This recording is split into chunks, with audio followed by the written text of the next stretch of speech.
right, welcome. Please introduce yourself to the audience and tell us a little bit about where you're from and what brought you to Panama. Okay, my name is Marion Keith Saunders. I'm from Atlanta, Georgia.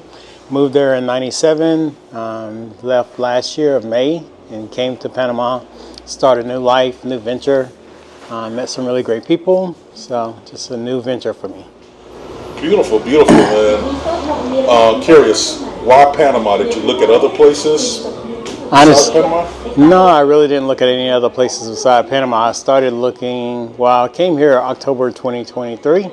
I met Francesca and we connected really well. So we started talking about business and our relationship, and we came up with the idea for the store, having a store and a salon all in one, and we made it happen. So we came here in last May. I moved there in last May, and then we opened the store end of October.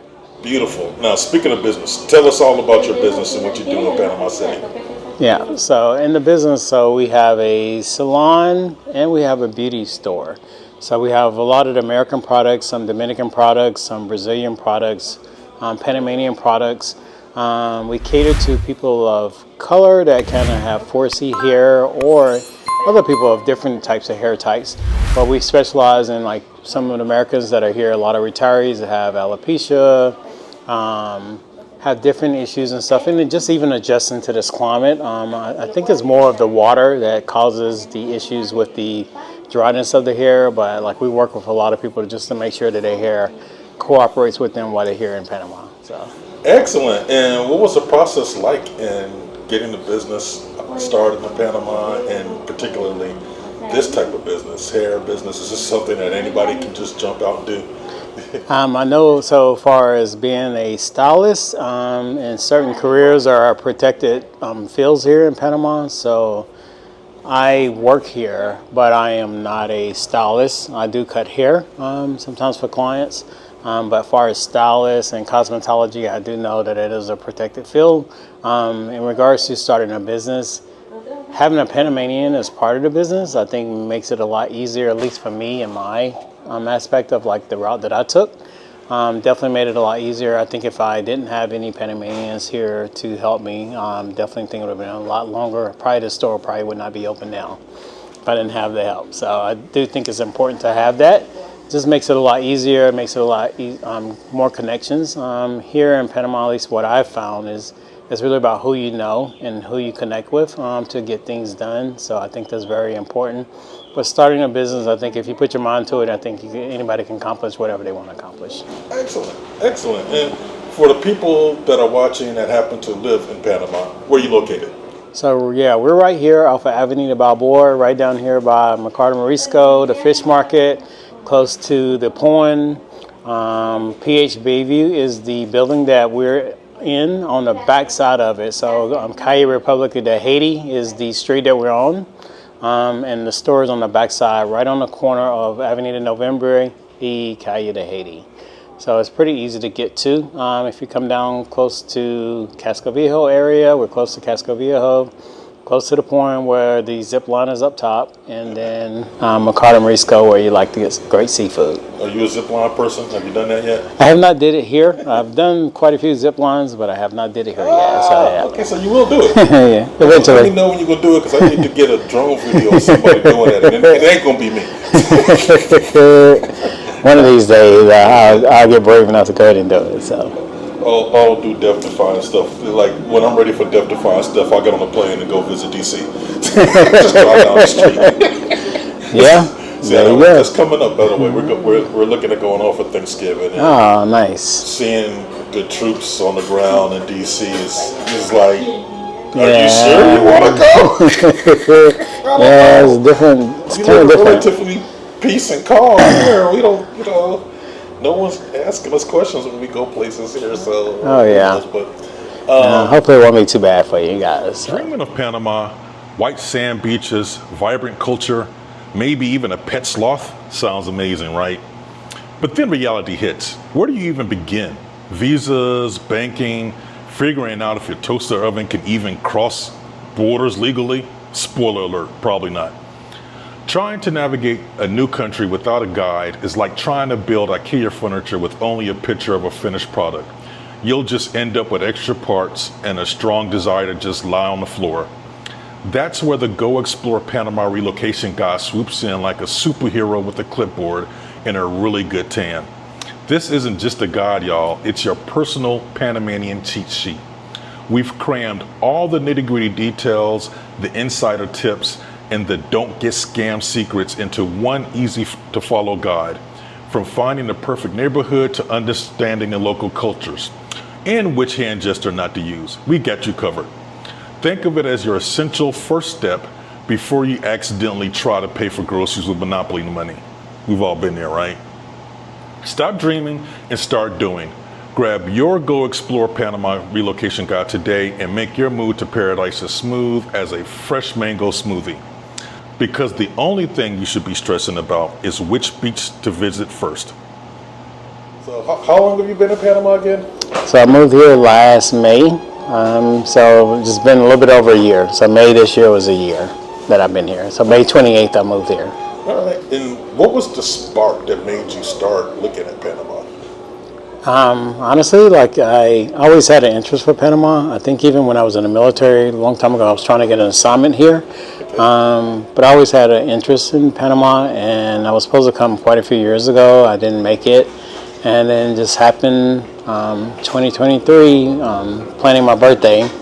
I decided to come and met some great people. Like I said, I met Francesca, and then like we got along really well, and I went back home, and then every month after that I started coming, and just felt like this was home to me. So this was it. I didn't think I needed to see any other places. I've seen Costa Rica. I haven't seen Colombia, but I've traveled the world, been in the military, so I've seen 20-something countries over in Europe area, and I've definitely seen a lot of countries here in this area, the islands and different other places, but I haven't visited Colombia, been to Argentina, definitely would love to see Peru and some more of the Latin American countries, but Costa Rica is really nice, but it's a little bit more isolated for me, so I like the city life here, and this reminds me of Miami. Interesting. So you come to the table a little bit more well-traveled than most of the regular expats that are here that been to the Caribbean or a few other places. You've been to 20 different countries, so yeah, 20 different countries. So yep, definitely well versed in travel. Seen a lot of places. So yeah, so I think I made a good choice coming here. I would agree. Panama's a good choice for people. So, what was the process like for you? Did you have any issues with finding an immigration attorney or anything like that, or places to live? No, I really didn't have a lot of issues at all. I just did a lot of homework. I did watch a lot of YouTube videos of people, and just did a lot of homework and research on my own. I found a great lawyer that helped me get my residency and also helped me get my business license and everything set up all in one. So it was a pretty easy process. And again, too, having Francesca here with me and to translate a lot in the beginning kind of helped a lot with everything. So. And how is your Spanish? My Spanish has come a long way as far as understanding, but I still speak in like broken sentences. So people understand me, but definitely need to continue working on it. So. Impressed. I hear you talking to the staff members here, and you understand what they're saying, and they understand what you're saying. So yeah, it's important. Well. Oh yeah, you definitely have to. In business and stuff, you definitely need to pick it up pretty quickly. So got to, yeah. I'm learning that. My Spanish, it helps me a lot with the vendors that I work with. Sometimes it's good to know what people are saying, like, don't get off the boat right now. It might be important to know you're saying that. Definitely that. Water. But no, it's a process. It's a process. People always ask me, especially when I talk to people back home, am I fluent yet? And I'm, quick to remind them, like, well, it took us 12 to 15 years of school in the United States to be fluent in English. And yeah. My freshman college professor would probably tell you that I wasn't fluent when I got to college. That was 12 years. All right, so I have to ask everyone this. It's a question that I hate asking because I hate being asked myself. I feel some kind of way about it, but everyone wants to know about safety. Safety. Do you feel safe in Panama? Do you have any concerns for your safety or anything like that? No, honestly, not at all. I feel pretty at ease. Definitely Panama is a decent-sized city.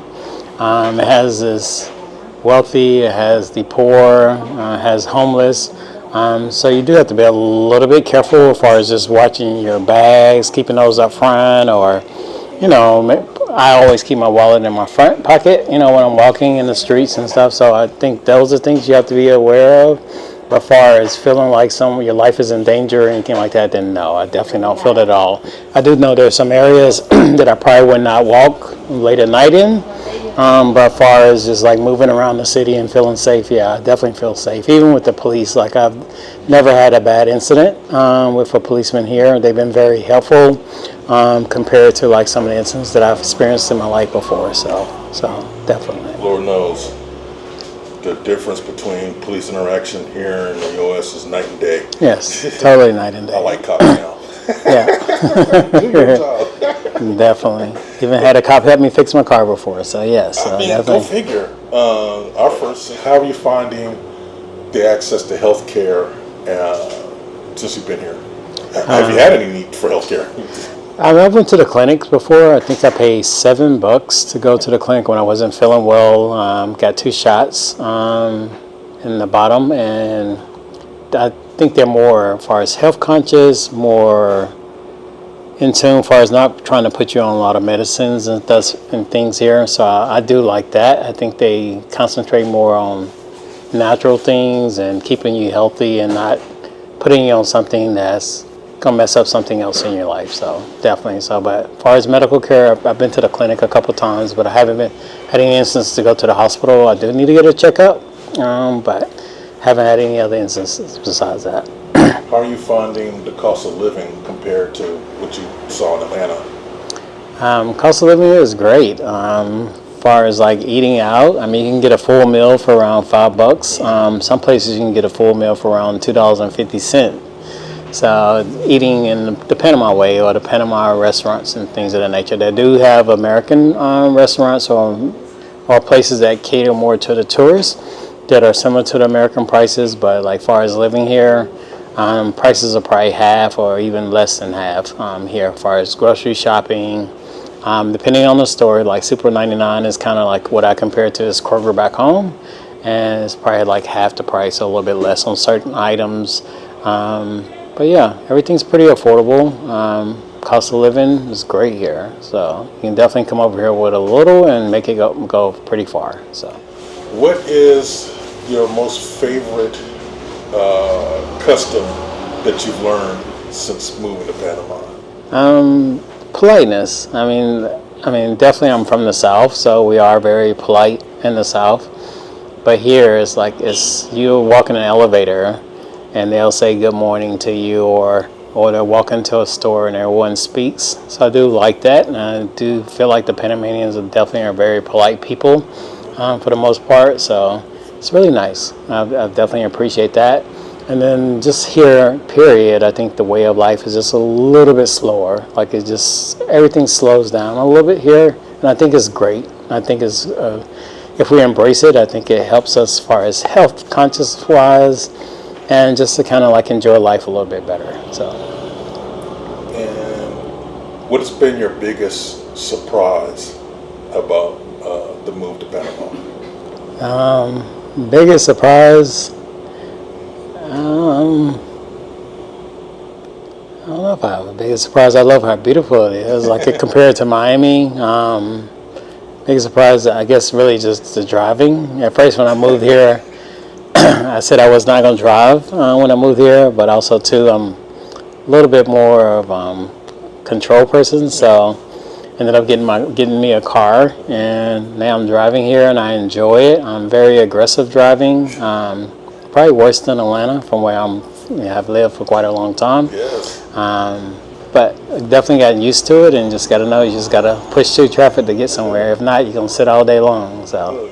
But really appreciate you taking some time out of your day and sharing your thoughts of Panama with us.